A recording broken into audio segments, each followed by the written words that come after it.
He perdido la cuenta de lo de par e impar porque un poco con la irrupción del digital aparecen objetos así que no sé si clasificar de película exactamente, ¿no? Cortos, mediometrajes, films correspondencias, y entonces ya no es tan limpia, me parece, o es más ambiguo lo de par impar, ¿no? Que eso fue una revelación que me dio mi gran amigo y uno de los mejores pensadores de cine español, que a mi juicio es Paulino Biota. Y él me dijo que mis figuras impares me salían muy silenciosas, más intimistas, y las pares tenían una vocación documental, coral y más popular y más parlanchinas, ¿no? Más que hablar de un guión, que normalmente se entiende el guión como algo a priori, ¿no? Sí. Que se escribe, es como una guionización permanente que voy construyendo durante el rodaje y el montaje de la película.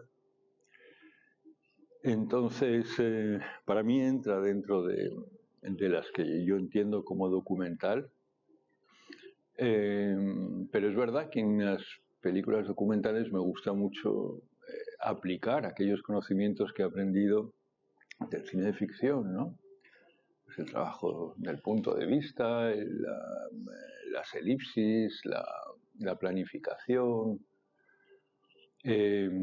pues es como un legado de la sabiduría narrativa que me ha llegado más de la ficción. Y para el espectador no siempre es evidente cuando una película mía es ficción o cuando es documental. Pues, por ejemplo, el hecho de que la anterior, La Academia de las Musas, es una ficción, pero para muchos espectadores eso no es evidente, ¿no?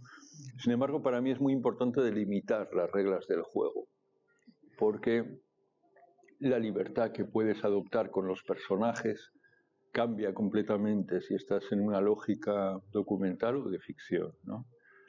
Es decir, hay un respeto hacia la noción de personaje en el cine documental que es muy distinto a lo que puedes permitirte en una ficción. Entonces, por eso para mí es, aunque no sea evidente para el espectador, para mí es importante delimitar eso, ¿no?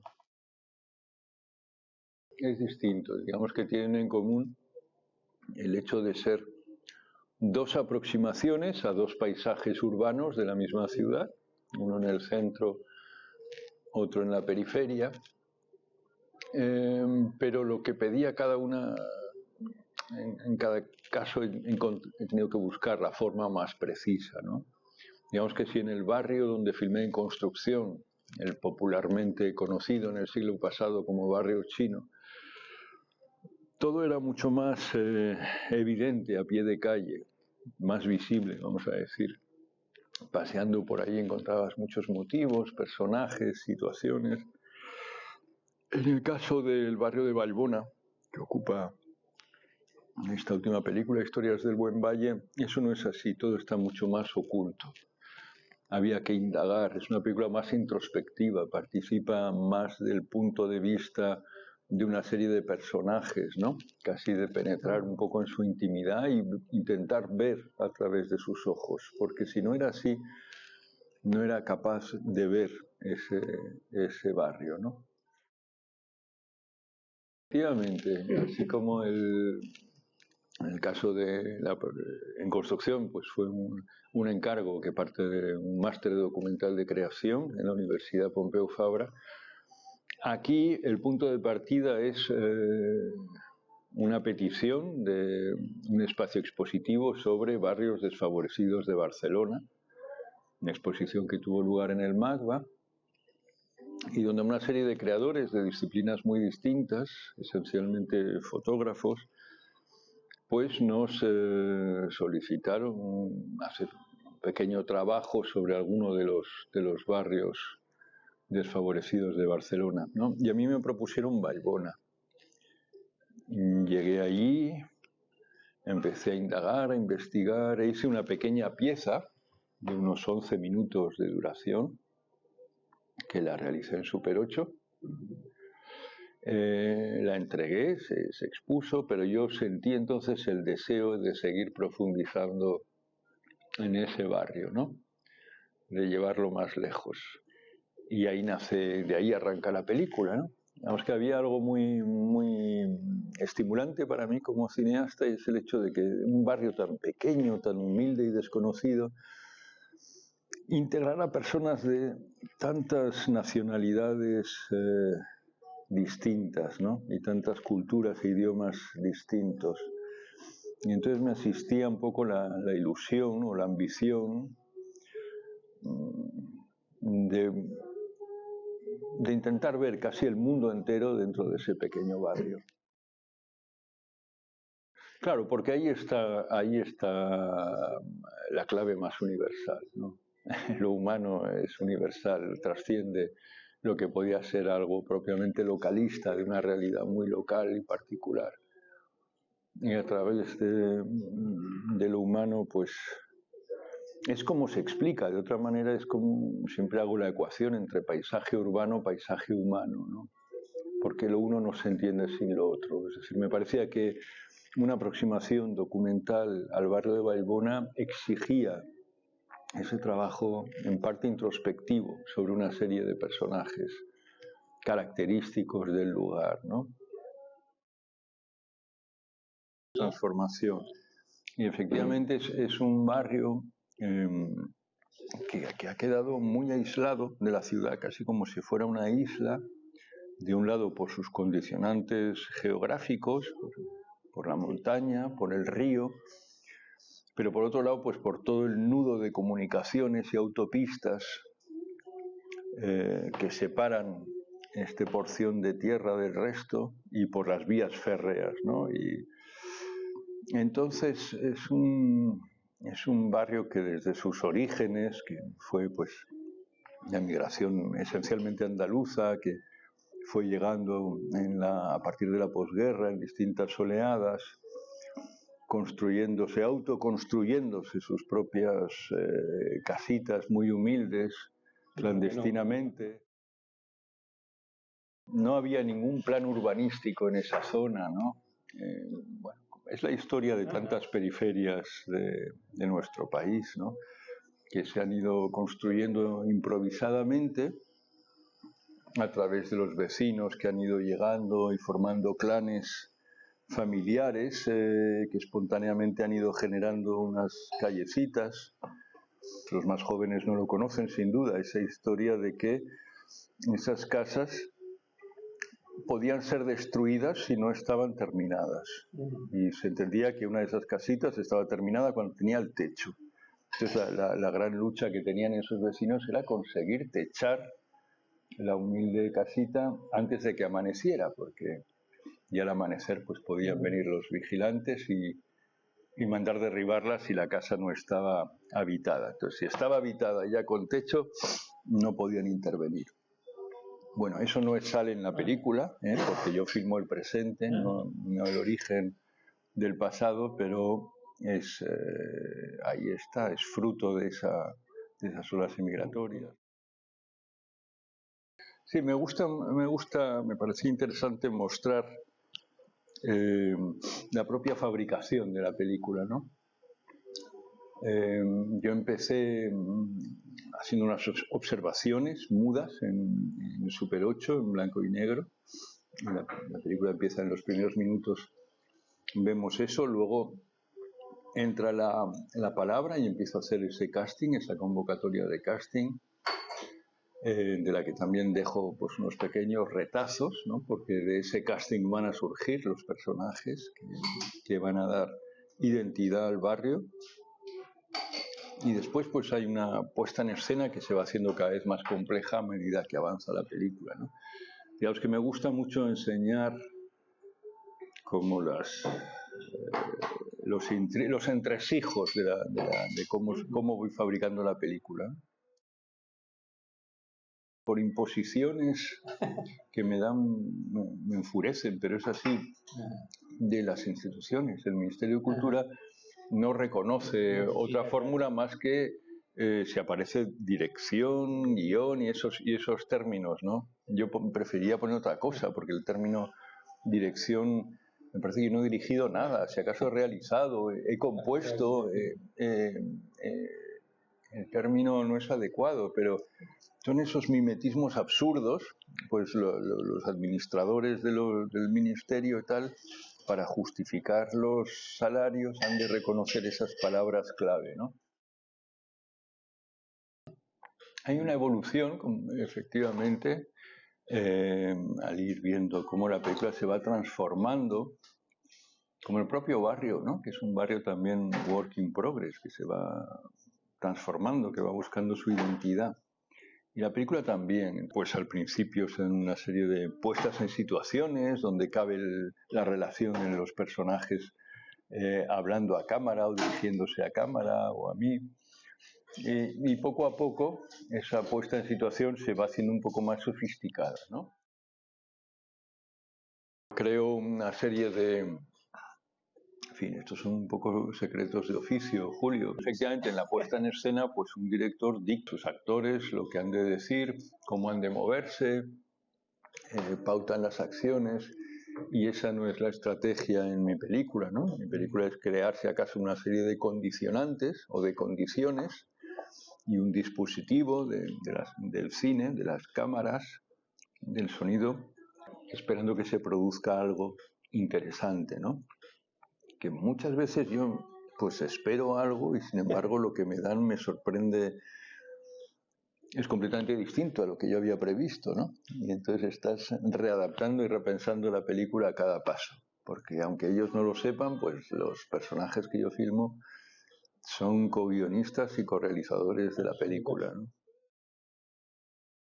Exacto, exacto. Él es como un poco mi alter ego dentro de la película, soñador de cine, el soñador de películas, ¿no? Seguro que me lo has oído en entrevistas anteriores, que la realidad es muy generosa, que si sabes pactar bien con ella, nunca te decepciona. O el componer con el azar. Caray, me sonrojas, Julio. Serán mis limitaciones también, que me repito. Yo creo que cuando empiezas, en el caso, pues Los motivos de Berta, una película claramente de ficción, pues tienes menos seguridad y por tanto vas un poco más parapetrado, ¿no? Vas con las previsiones un poco más cerradas, siempre con un margen para que se cuele lo accidental, lo imprevisto, pero eso es algo que se va desarrollando película tras película porque aprendes a confiar más en lo real, ¿no? Desde cuando estás un poco más seguro ya de ti mismo, de tu escritura, te abres de otra manera al mundo. Cuando empecé a hacer películas, yo tenía muy poca comunicación, realmente de intercambio con las personas del equipo. En el cine, cuando se habla siempre y se insiste mucho que el cine es un trabajo de equipo y tal, yo no me lo creía en absoluto, quizá porque mis autores favoritos eran grandes dictadores, ¿no? Los controladores del universo, en palabras de Godard. Y casi que el equipo era como un mal menor, como que sentía algo paranoico, como si me pudieran restar pureza, ¿no? En cambio, en construcción, donde curiosamente el equipo está formado por alumnos, empecé a disfrutar mucho del intercambio con las otras personas, ¿no? Y a constatar que no perdía ni un ápice de mi personalidad o de mi hacer si me beneficiaba de ideas que me daban otros, ¿no? Es decir, que ahí creo que en la medida en que te asientas más en tu escritura y adquieres seguridad, estás más capacitado para abrirte a lo imprevisto, ¿no? Bueno, esa era la influencia grande de Bresson, ¿no? Pero es que yo, cuando empecé a venir aquí, a París, un gran motivo era hacer el peregrinaje de visita a Robert Bresson. Ahí, y muchas veces todavía cuando paso por París, paso por el portal donde recuerdo que me recibía, ¿no? En l'Île de Saint-Louis, en la Quai de Bourbon. Y cuando eres muy joven, a veces pecas de dogmático, por lo menos en mi caso. Es decir, hubo épocas en las que todo el cine que no era cinematógrafo de Bresson me parecía una banalidad, ¿no? Y también tuve una época donde estuve muy volcado por el experimental y luego descubrí a Ozu y solo me interesaba Ozu. Es decir, que uno busca su identidad muy joven de una manera muy dogmática. Y ahora no, ahora disfruto de casi todo.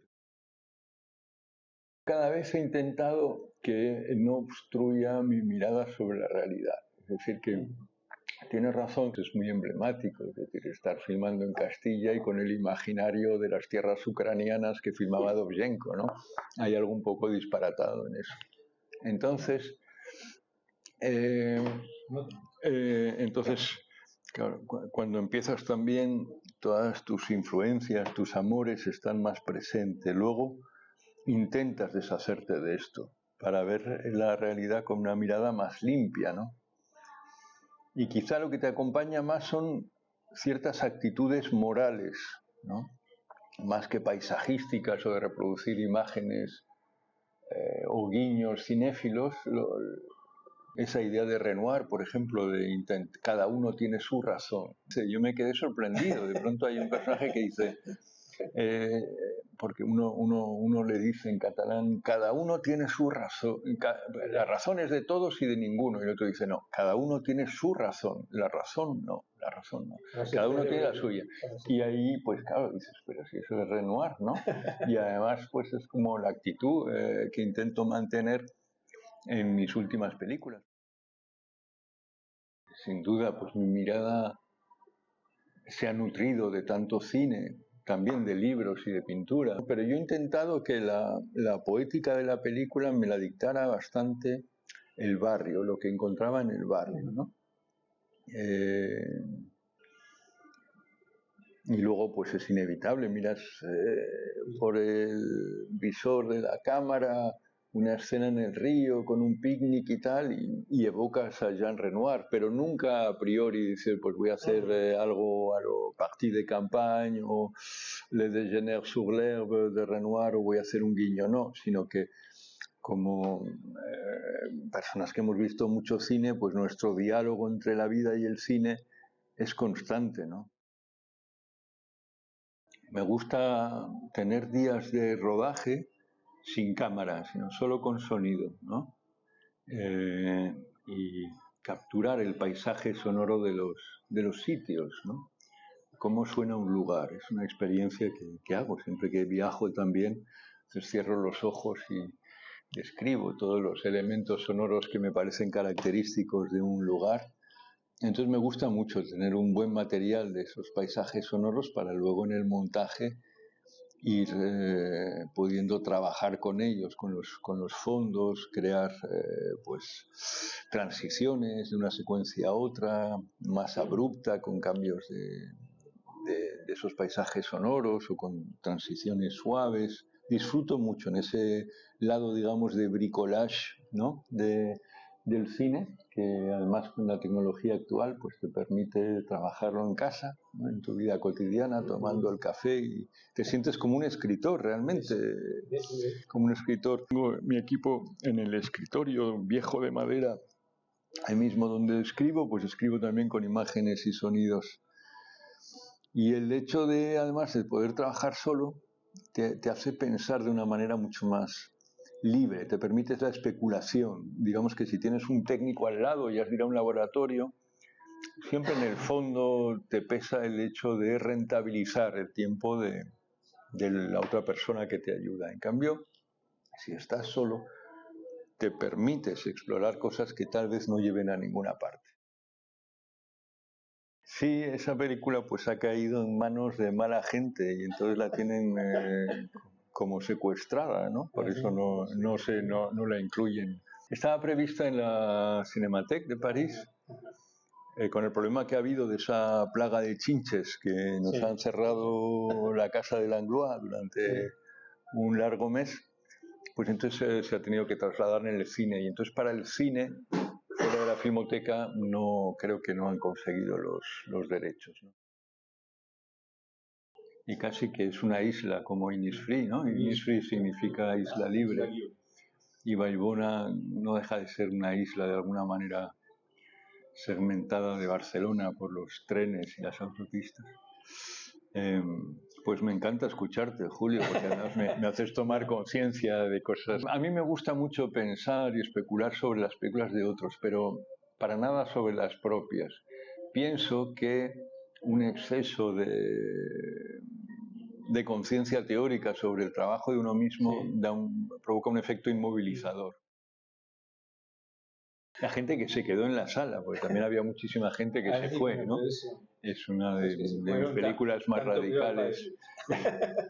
Pero sí, es quizá mi película más íntima. Sí, está previsto precisamente el día después de la proyección de Tren de Sombras. En la retrospectiva esta habrá lo que pomposamente llaman aquí un leçon de cinéma. Muy difícil, ¿eh?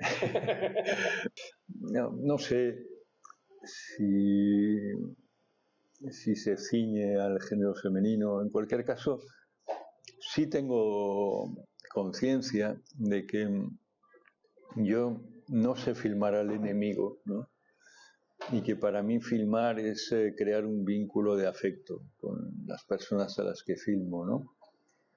Entiendo la filmación a través del afecto y es una limitación como cineasta porque difícilmente podría filmar al enemigo, ¿no? Y claro, pues que hay mujeres muy inspiradoras. Por incorrecto que resulte hoy decir eso, yo empezaba a ir al cine más por ver a Cardinale que a Visconti. Creo que el cine, además,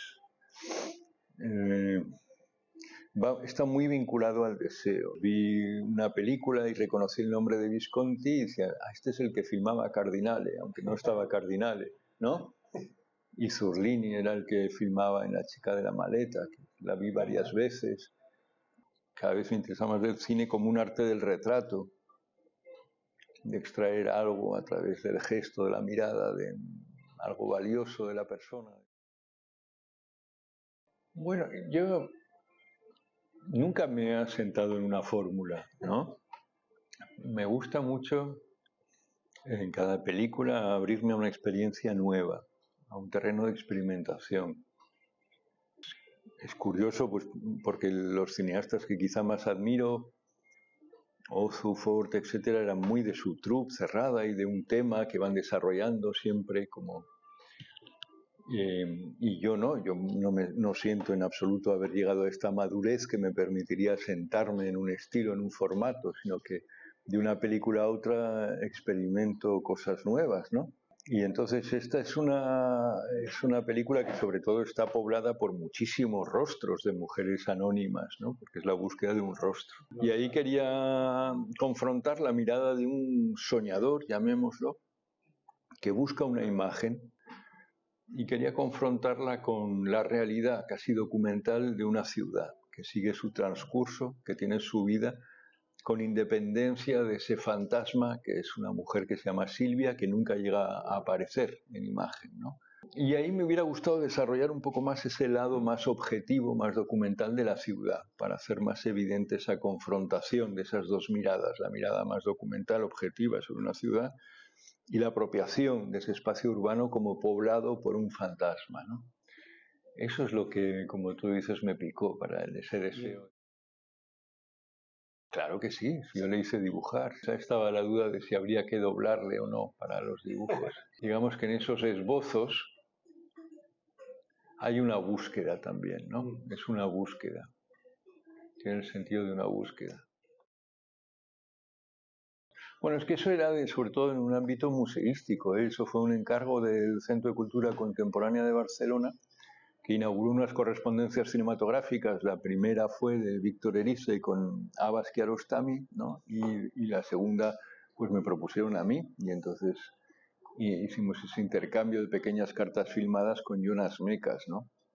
Pero claro, es algo que no ha circulado en salas de cine, sino que ha sido más bien de ámbito museístico y que sin embargo pues sí forma parte de la retrospectiva que me dedican aquí.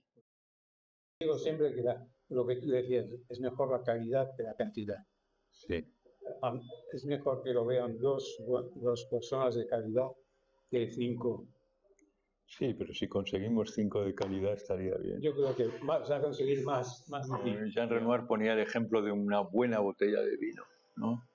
Si quieres que llegue a mucha más gente, tienes que aguarlo y pierde su esencia. No.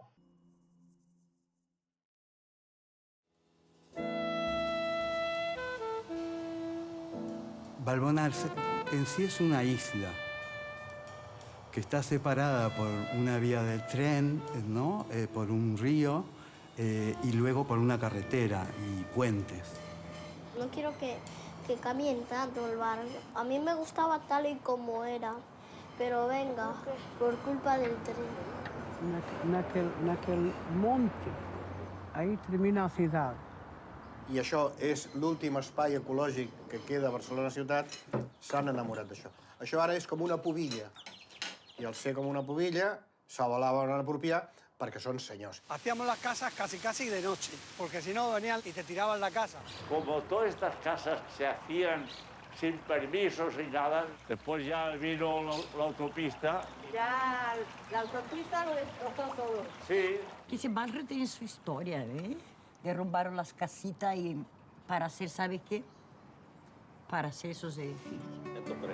Parli per me. Una chiusa trend, quello. Una era come il terreno